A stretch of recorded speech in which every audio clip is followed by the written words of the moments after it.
Assalamualaikum warahmatullahi wabarakatuh. Selamat malam. Kami dari kelompok satu ingin membahas mengenai processor utility versus latency ya.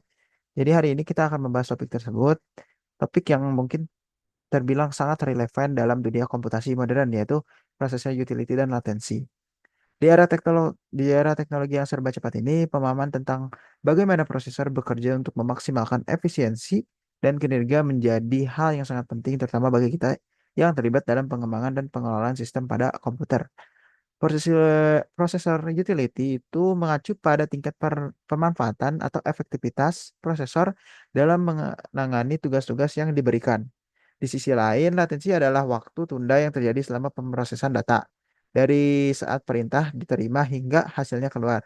Kedua aspek ini sangatlah berpengaruh pada performa dan pengalaman pengguna di berbagai aplikasi, mulai dari gaming, data center, hingga aplikasi berbasis cloud.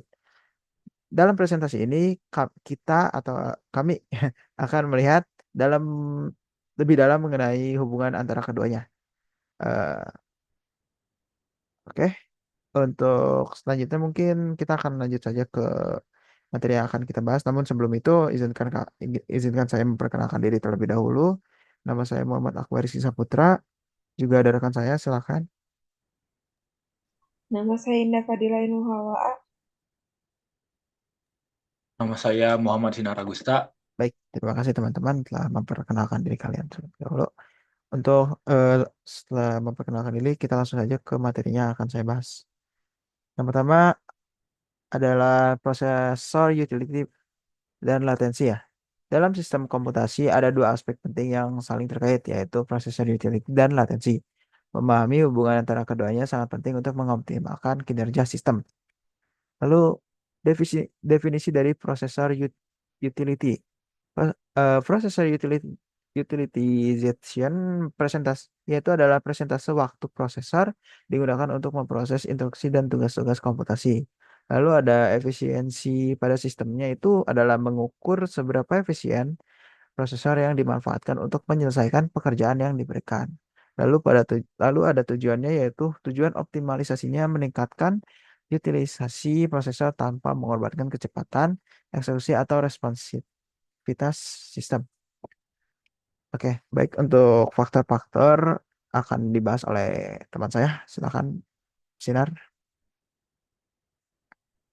Faktor-faktor yang mempengaruhi prosesor utility. Yang pertama ada beban kerja, jumlah dan kompleksitas tugas yang diproses oleh prosesor. Yang kedua ada arsitektur prosesor, desain dan kemampuan prosesor dalam mengeksekusi instruksi secara paralel.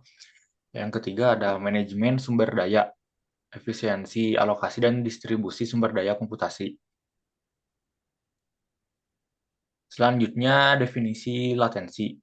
Yang pertama waktu responnya. Waktu respon Waktu respon latensinya yaitu interval waktu antara permintaan atau input dan keluaran atau respon dari sistem. Yang kedua, kecepatan eksekusi, ukuran seberapa cepat sistem dapat memproses dan menyelesaikan tugas-tugas yang diberikan. Yang ketiga, pentingnya minimasi latensi. Latensi yang rendah sangat penting untuk aplikasi real time dan sensitif terhadap waktu. Selanjutnya ada hubungan antara prosesor utility dan latensi. Yang pertama, utilitas tinggi. Ketika prosesor utility tinggi, beban kerja yang besar dapat menyebabkan meningkatnya latensi. Yang kedua, utilitas rendah. Ketika prosesor utility rendah, sistem memiliki kapasitas yang tersisa, sehingga latensi dapat diminimalkan. Yang ketiga, keseimbangan optimal. Mencapai keseimbangan antara utilitas prosesor dan latensi adalah kunci untuk kinerja yang optimal. Selanjutnya akan dijelaskan oleh teman saya, Indah Fadila.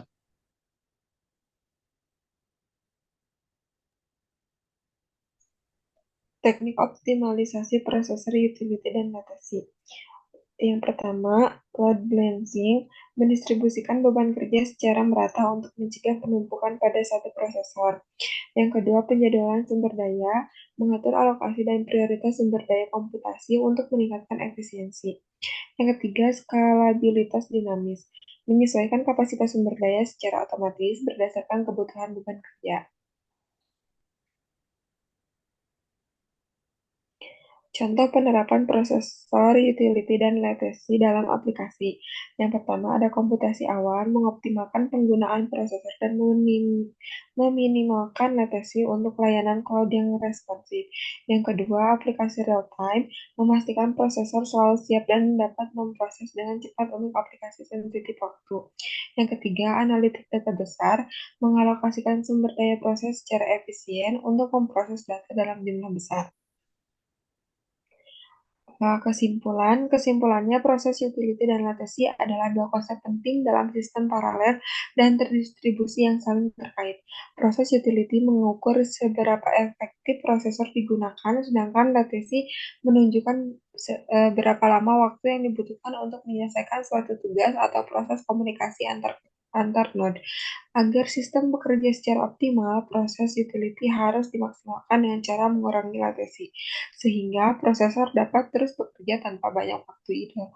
Mengoptimalkan kedua aspek ini penting untuk meningkatkan efisiensi dan performa sistem paralel dan terdistribusi.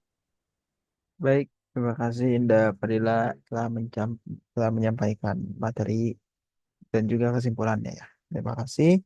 Mungkin karena kesimpulannya sudah dibacakan juga sebagai penutup ya, karena kita telah mengeksplorasi bagaimana prosesor, utility dan latensi saling mempengaruhi dalam menentukan performa sebuah sistem.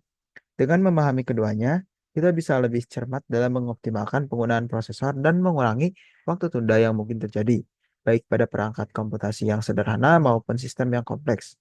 Lalu peningkatan dalam pengelolaan utility dan pengurangan latensi adalah langkah penting menuju efisiensi dan kecepatan sistem yang lebih tinggi. Semoga pemahaman ini membantu kita semua untuk lebih siap dalam menghadapi tantangan dan tuntutan performa di dunia teknologi yang terus berkembang. Terima kasih atas perhatiannya dan antusiasnya. Eh, Kami dari kelompok satu izin pamit. Wassalamualaikum warahmatullahi wabarakatuh.